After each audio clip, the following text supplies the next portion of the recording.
to get an opinion because we don't like the original opinion. And we have our opinion of what we think the law should be. And the arrogancy of men is that they believe that they know how to speak for God and that God should apply their opinion to what they're saying. Their foolish thoughts of the character of God. They speak as if the difference between them and God is merely degree. God is here and I'm here. We don't see ourselves, we see ourselves closer to God than God sees us closer to Him. I mean, we see ourselves so close that we don't need Jesus. We see ourselves be in between. In other words, we don't have to go to Christ for salvation because we're already close to God. The natural man does not see himself needing God. Right? Ask a person, won't you come to church? Why do I need to go? Why do I need that fellowship? Why do I need that work? Why do I need to engage? I don't need that because our natural mind cannot perceive of understanding God in their lives. Man's opinion, often mistaken, are from the pride of a man. Would you agree with that? Our pride. But when the Holy Spirit enters in, His power will humble us. It's embarrassing to know how little I know. And I know a lot. I mean, I know a lot, right? I mean, I really know a lot. But I know so little. It's weird. Verse 11 says, there's going to come a point that men are going to understand they missed it. They missed it. He looks to himself and seeks nothing but sin. And only one hope we have in Jesus Christ. I put on Facebook today. Why are we so shook up about November the 11th? How can I preach Romans 8:28? How can I preach Romans 8:28 and worry about November the 11th? What is it? Or is it the 4th? What's that? What is that? The election day, the day of election. Okay, it must be the 4th then. Is it the 4th? It's the first Tuesday of them. So why am I so worried about who's going to become president? I don't care who's in president of the United States. And I really don't. They're both, I wouldn't give you a plug nickel for either one of them. That's only because I listen to all the commercials and I really don't know anything about any of them. But I know the Lord. I don't care if I lived in France. You know, the Bible wasn't just written for people in America. What if you lived in France? What if you was a Christian in China? What's a plug nickel? What? What is a plug nickel? I have no idea. I've never seen one. And so I'm saying is, what if I lived in China? What if I lived in Iran? What if I lived in Syria? How would I apply that to my life? I mean, I surely don't want. Or what if I lived in Egypt? Does Romans 8:28 apply to the Christian in Egypt as well as in America? Mm-hmm. I would think so. Is God indiscriminate? I don't think so. Verse 11 says, is designed by God to bring about true faith in Him. The purpose of all of this is God desires to bring about true faith in Him. He wants, in other words, all this that Isaiah was saying was to try to help those people in Judah at that time to have a real faith in Christ, which they never did get. The key is God dependence. God's dependent. I am dependent on God. How else can we ever know what God is, to be dependent on God? And coming down on all self-confidence. Self-confidence has no place in God's realm of living. We are totally dependent on God for everything we have, not on ourselves. God is to be exalted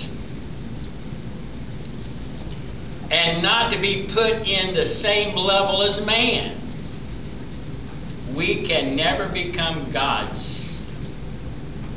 That's the New Age movement. There's a little bit of God in all of us, right? Right. There is no God in us at all. Not the holy true God, other than the Holy Spirit.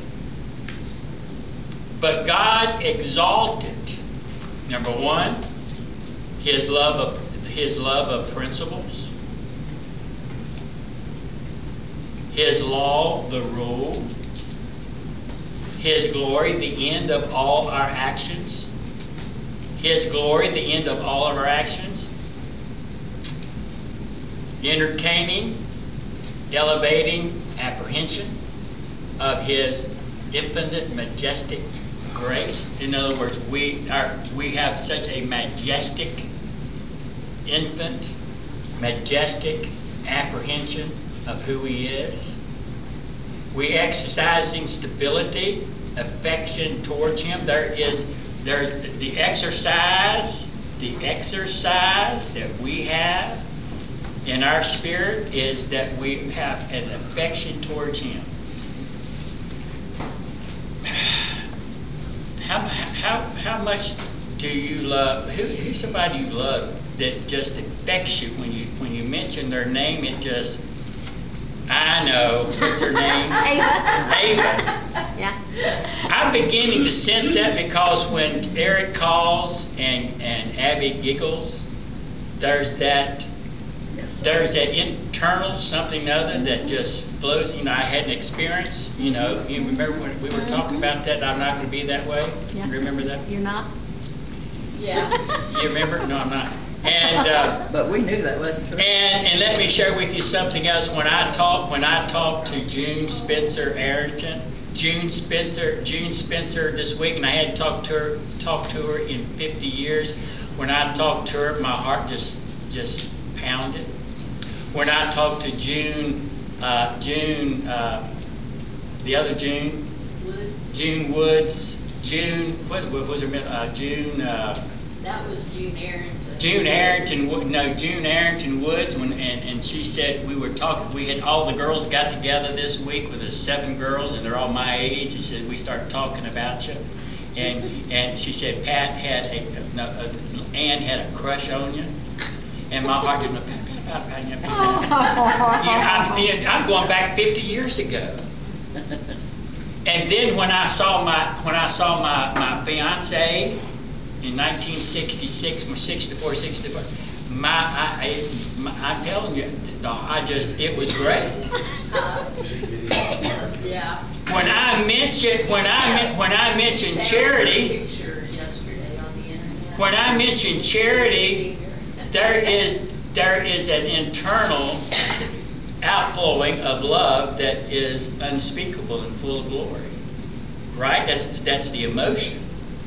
But when I think of the Lord, and when I think of the Lord and how much He's done for me and how much He cares for me and how much He's protected me, there is that love. And if it's not there, which oftentimes it's not, if it's not there, then what? If your barometer, is that the right word? If your barometer's not up there high enough, it may be a reason because there is, maybe there's a coldness there that should not be there. The love of God should be flowing in our hearts, and if it's not there, it's not God's fault. You've gone somewhere else. And we need to get back onto that and learn that. Life is a long lesson in humility. Amen. Right? Mm-hmm. Life is a long lesson in humility. Mm-hmm. Well, verse 12. Who read verse 12? So the humbleness is coming. Verse 12 says what, Dorothy? For the day of the Lord of hosts shall be upon every one that is proud and lofty, and upon every one that is lifted up, and he shall be brought low. Zechariah chapter 14, verse 1. The Lord of hosts will have a day of reckoning. The day of the Lord will have a reckoning. It's coming. It has come. In this case, what Isaiah was saying, it could have already. He said it is coming. It hadn't come yet. The Babylonian captivity hadn't come yet. I was reading 1 Kings this week. Did you know there was such a famine that they would kill their children and eat them? I was reading that and I said, "You got to be kidding me." There's such a famine in the land that they had nothing to eat, so they ate their own little children. Yeah. I mean, God is honest with the text. God don't pull any punches. It's coming that God said those famines going to come, and He said the day of breaking is coming. And when He was talking, when Isaiah was talking, he was with Judah, and he saw that the coming Babylon Empire was coming. It is coming. They didn't know how quick it was coming. They didn't see it coming. We think it's not going to come for a long time, but Babylon, and it came, but it also came for the rest of the world. I mean, they always were at war with one another. I'm glad they was always killing each other. Hittites and Perizzites and all the other ites were getting wiped out all the time because of their sinfulness. Ezekiel 13:5. Do you have that, Dorothy? No, I don't have. What do you have? Do you have anything? I'm on my list. Okay. Do you have you on Isaiah? Ezekiel 14:1. Oh, that's Zechariah. You already read it. Zechariah 14:1. We already read that one. You want to see one? We did? Just read Thought you that. read it. You You read one. skipped over Ezekiel. Zechariah 14:1. I read that. Mhm. What did I say? Where did it come from? I don't know where it come from. You skipped over Ezekiel. You skipped it. Ezekiel 13:5, Dorothy. 13:5, Dorothy. Ezekiel It's right before Daniel. It takes, What? Ezekiel it 13:5. takes me forever to find. That's okay. Ezekiel 13:5. What's it say? Ye have not gone up into the gaps, neither made of the hedge for the house of Israel to stand in the battle in the day of the Lord. It could, when we're expressing the day of the Lord, at least 19 times in the Old Testament, it says the day of the Lord. The expression means God's extreme wrath. It could be near future judgment, or it could be future judgment, as in Zechariah 14:1 or 2 Thessalonians 2:2. There are 2 days of the Lord, expression that remains to be fulfilled. Number 1, at the end of Daniel's 70 weeks, or at the end of the millennium.